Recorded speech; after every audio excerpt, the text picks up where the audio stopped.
အားလုံးပဲမင်္ဂလာပါစနေသားသမီးတွေအတွက်တပတ်ဆန်ကကြမှာဟောပြောပေးမှာပဲဖြစ်ပါတယ်စနေသားသမီးတွေအနေနဲ့ပေါ့နော်ပြီးခဲ့တဲ့ကာလတော့ကစိတ်ညစ်စရာတွေစိတ်တော့ကရစရာတွေဂျုံတွေးကြရတယ်မိမိဖြစ်ချင်တဲ့ဆန္ဒအလိုမျိုးပေါ့နော်မိမိဖြစ်ချင်တဲ့ဆန္ဒတွေကိုကြောက်ခမ်းပြီးတော့မိမိမဖြစ်ချင်တဲ့လုံးနေရတဲ့အနေထားကာလမျိုးတွေအနေထားပေါ့နော်ခုကာလမှာတော့အကောင့်ဘက်ကိုဥတီလာတဲ့အနေထားမျိုးအများကြီးတွေ့ရတယ်ပေါ့နော်ငွေကြေးအားဖြင့်တော့၎င်းငွေဝင်တာငွေတော်တော်ဝင်တဲ့အနေထားမျိုးပေါ့နော်ငွေဝင်တာမို့အရင်နဲ့ဆိုင်ဒီ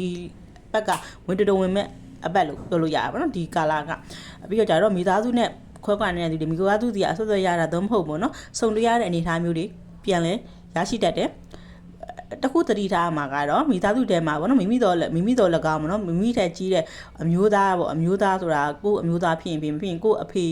အဖေတို့အဲ့လိုမောင်တို့အကိုတို့အဘတို့ပေါ့နော်အဲ့ဒီကကျမ်းမာရေးအနေနဲ့သူကခြိတာပိုင်းဆိုင်ရာမှာတတိထားရမယ့်အနေထားပေါ့နော်ဟိုခြိတာပိုင်းနဲ့ပတ်သက်တာတော့အဲ့လိုမျိုးပေါ့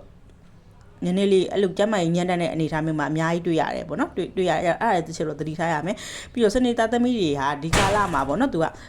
စိတ်ထက်တဲ့ကာလအမျိုးအစားမျိုးတွေ့ရတယ်ငါလုံးရင်ဖြစ်ပါတယ်ဆိုတော့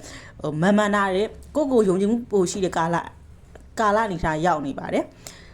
တော်တော်များများကဒီအပတ်ကစနေသားသမီးတွေအတွက်ကံကောင်းတဲ့အပတ်လို့ပြောရမှာပေါ့စနေသားသမီးတွေအတွက်လုံးဆရာရှိတာအရေးကြီးကိစ္စတွေရှိရင်တော့မြတ်စွာဘုရားကိုပေါ့နော်အဝါရပန်းကက်လူပြီးတော့ကြဆူတောင်းလိုက်ပါအစားအစာရဆင်ပြေပါလိမ့်မယ်အားလုံးပဲအစားအစာရ